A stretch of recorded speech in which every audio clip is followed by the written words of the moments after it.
Hello gardening friends, this is August 14th and this is what's blooming in my garden right now.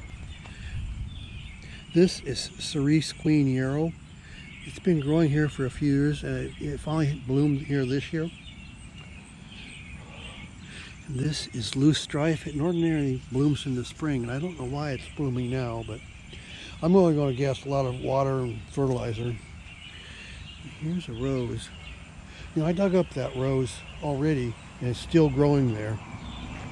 And here's the one over here that I dug up that was there. And here's some more of this loose strife blooming here again. And I think the fertilizer could be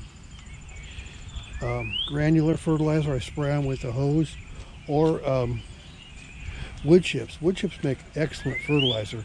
You see what I mean? Look at this soil here where I don't think too many wood chips got out there. But compare that to this soil over here underneath of the wood chips. It's all wet, moist. When that gets broken down by mycorrhizal fungi and earthworms and all sorts of animals underground or insects underground, makes the best fertilizer. This is wildflowers, package of wildflowers. I don't know what they are. They were mixed wildflowers I planted here, and there's one. And I'd like to have this whole flower bed covered with things like that. Here's some more of these baskets. The problem with the baskets was animals dig in them, and I don't know what animals, whether they're cats or squirrels or raccoons. Here's some more of these wildflowers. I think it'd be so nice to have a whole bunch of those growing around in here. And this is variegated dogwood. I trim it back to the ground in the wintertime so it doesn't overtake the flower bed.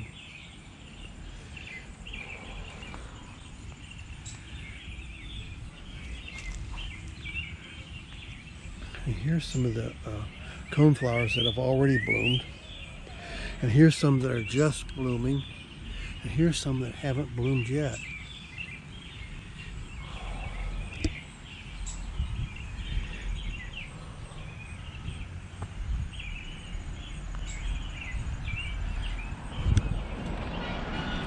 I really like that hibiscus up there.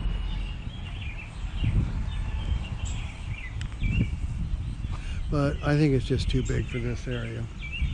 So I think around here in zone 5, the best time to move things, if you're going to do it in the fall, that is after September 1st. Because it's supposed to be, what, 6 to 8 weeks before the first frost. And so I think that is sometime in September. The thing you don't want is to move in things when it's really, really hot. Because when you dig up their roots, they're going to have a hard time taking up water. So give them plenty of water after you move them. A lot of people say not to fertilize in the fall. I don't notice much difference, actually. I just love these phlox. Look at that. There's some coming on. And I hope these expand so I can divide them up all along here. They like full sun. Here's another hibiscus. They like full sun. And I think I'm going to, in this bare spot right here, put that one that's up there, dig it up and put it right here. And hibiscus grows new stems from the ground every year. Here's the old stems from last year. I cut them down about that far from the ground, but I think you have to wait until winter, just in case there's any more nutrients in the stems that the plant is going to use. And this is honeysuckle. It smells so good out here when this is blooming. But the trumpet vine, I think I'm going to start working to take it out because it just grows too fast. And It's too hard to keep confined in this little area. And these are moonflowers. They're really sweet smelling when they bloom. And I planted them from seed in a concrete block down there, along with these nasturtiums. But I think there's too much growing in here, not enough light for things. This Laetris is not growing that fast. It's Kansas gay flowers, but they're not growing that fast this year because they're in competition with all the trumpet vines. And here's the blooms of the trumpet vines, but I don't think they're worth. And I just planted them because I thought it's supposed to be hummingbirds are supposed to like trumpet vines, but you know, I haven't even seen any hummingbirds on them yet.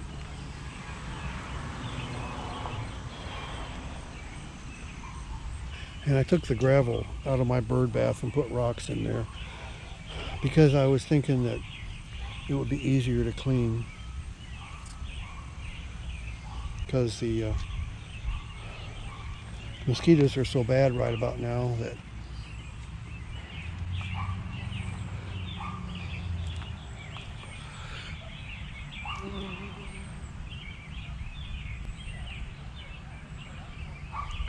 these hostas smell so good.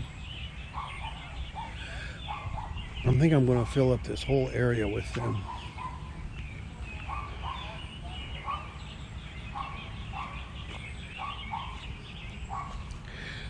This is coral bells right here, and it's over the years it's divided into several plants. When it was just one that I planted it, but they're all different, separate plants with different crowns in there. And they evidently like the soil here and the amount of light and everything. This is a hardy geranium that's been here for many years, but I don't think it's happy because I think it likes more sun. And here's a hosta. It smells so good.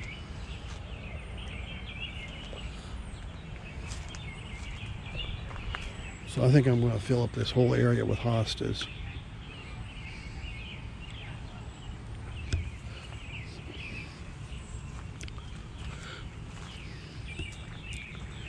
Here's another hosta. I believe this one is called Sum and Substance, but I'm not sure. But look at the size of these leaves.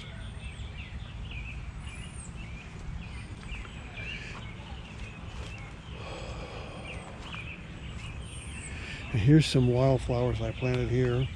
The package said to just scatter them, so I did. So any of these things that come back next year, I'm going to dig them up and plant them out front. And this is cornflowers. This is forget-me-not.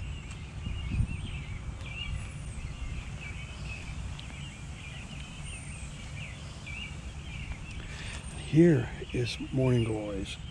They just volunteer. I planted them here several years ago, and when plants volunteer, that means that they drop seeds, and those seeds grow next year. So when you say volunteer, there are some perennials that reseed, and biennials like hollyhocks that grow back from seeds, and it makes them seem like perennials. But most plants that volunteer are annuals that reseed themselves. You know, annual is a plant that does its whole life cycle in 1 year. It grows up, gets pollinated, makes seeds and drops them. Then next year those seeds that it dropped grow. Here is, look at all these flowers that are coming on right here. And here's one right here.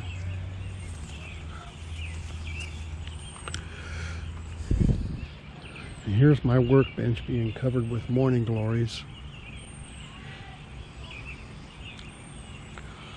And this whole arch here that was originally, in the spring it's clematis, and there's blaze climbing roses here, but only a few of them bloom because there's so much competition. You can see the clematis right here, but now it's this time of year, it's all morning glories.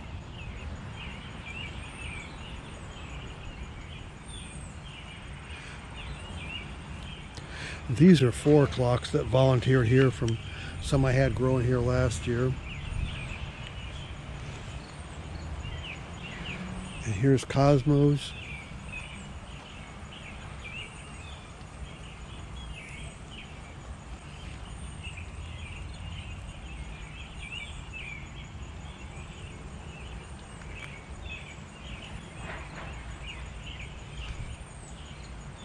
And there's a few vegetables there for Julie and I.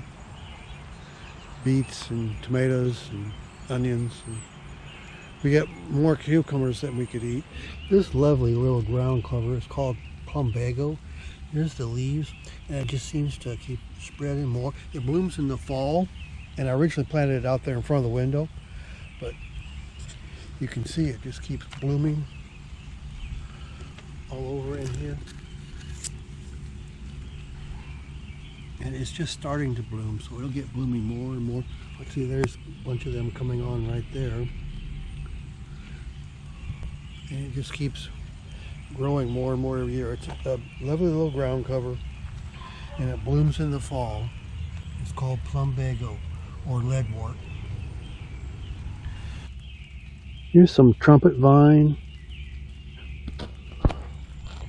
Here's roses. Here's some blooming right here.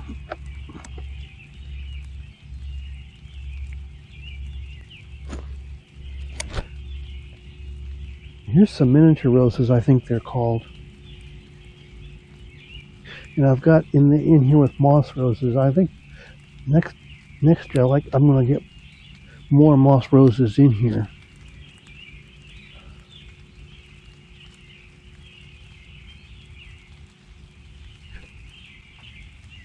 Here's some geraniums I had in the house all winter, and I just brought them out here. When I planted them there was nothing growing out there, and this hibiscus has just grown up over it since then. I think next year I'm going to dig this hibiscus up and put it out there,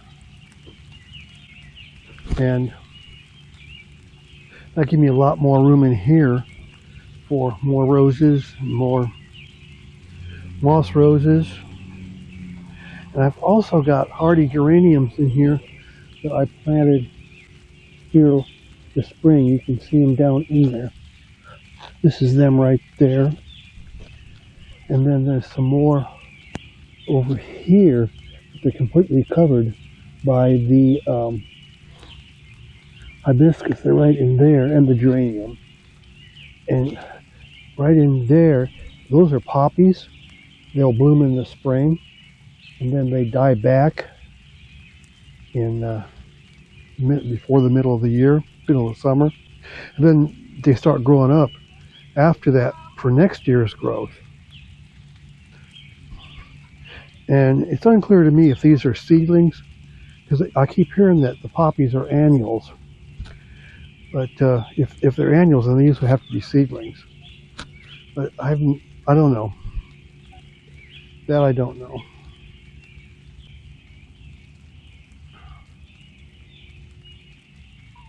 There's a little light sprinkle going on right now. Here's another hibiscus I have, and the blooms aren't quite as big, but I still like it.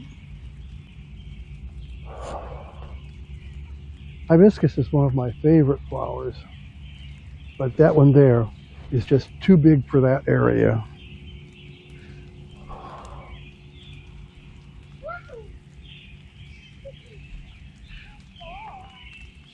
Here's something that's kind of cool. These here. I don't know what it is, because it was like an assortment or something that I put in here. And I put lots of different packages of seed in there. I got kind of a bulk deal on Amazon. I put in lots of them. But I had very, very poor germination rates. I think it's mostly because I bought it in the summer, late summer, and then planted them in the following spring. But this here is really cool. And what I'm hoping here is that these like small wildflowers like this go to seed, and then they fall over the edge into here, and so they start growing in here every year. I think that'd be so cool. I think cool about a flower bed is have all this stuff coming up every year. This here is coral bells that I planted, and here, oh, there's some new growth right there. This columbine that I planted, and columbine seeds itself. It's a perennial, but it reseeds itself very good. So there should be a lot of that over here. Coral bells is a perennial, and it expands by getting bigger and bigger. It doesn't really reseed itself. And this is variegated dogwood, and it could be a big bush, but every winter I prune it back down to the ground. And these are cone flowers. These are the older blooms, how they're duller in color. And these are the newer blooms, much more brighter color.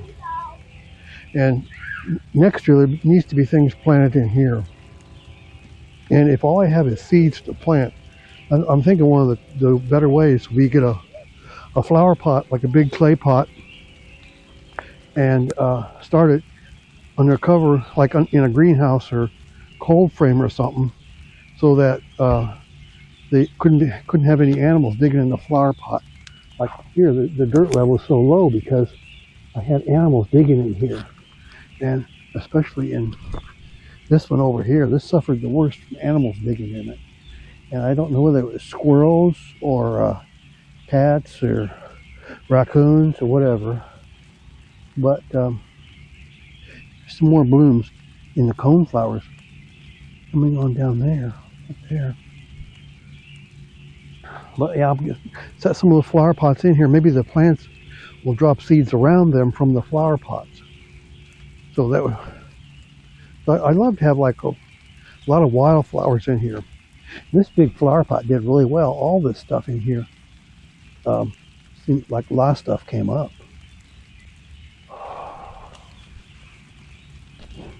And here's some more phlox. Phlox are also one of my favorite flowers.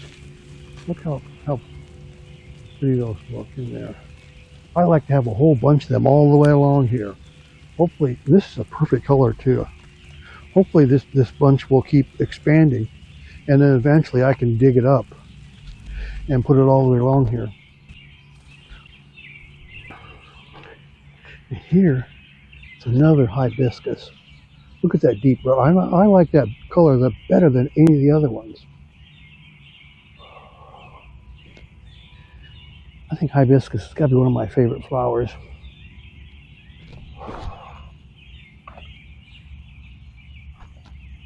And these are catnip. I've had them growing here for so long, and I got them planted all the way along here.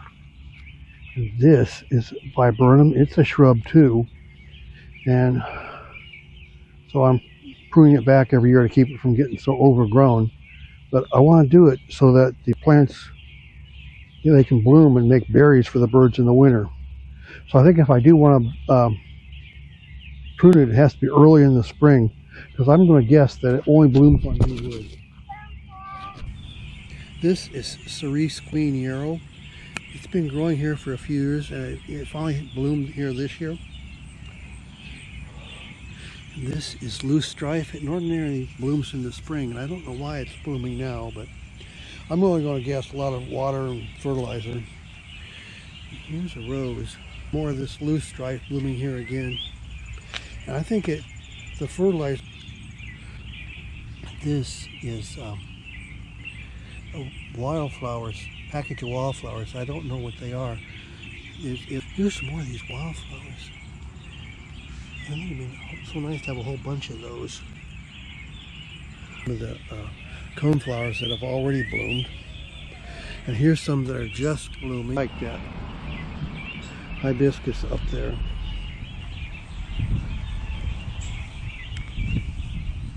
Phlox.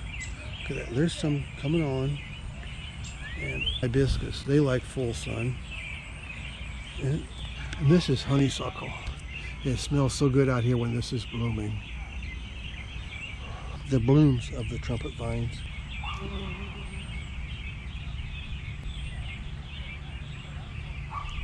These hostas smell so good. This is coral bells right here, and it's over the years it's divided into several plants. When it was just one that I planted it, but they're all different separate plants with smells so good. I believe this one is called Sum and Substance. So any of these things that come back next year, I'm going to dig them up and plant them out front. And this is cornflowers. This is forget-me-not, morning glories. They just volunteer. I planted them here several years ago, and when plants volunteer, that means that they drop seeds, and those seeds grow next year. Some I had growing here last year. Cosmos.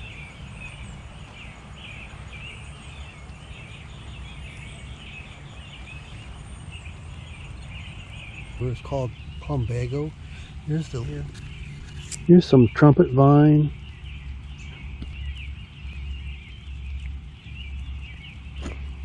Here's some geraniums I had in the house all winter. But that one there is just too big for that area. Much more brighter color. Phlox. Phlox are also one of my favorite flowers. Look how another hibiscus. Look at that deep red. I like that color better than any of the other ones. Well, thank you so much for watching, and I hope I was able to make a good video for you that helped you out, and one that was entertaining to watch. And if I was able to do those things, could you please subscribe? I would really appreciate if you'd subscribe to this channel and like this video. And thanks a lot, and I will talk to you next time. Bye.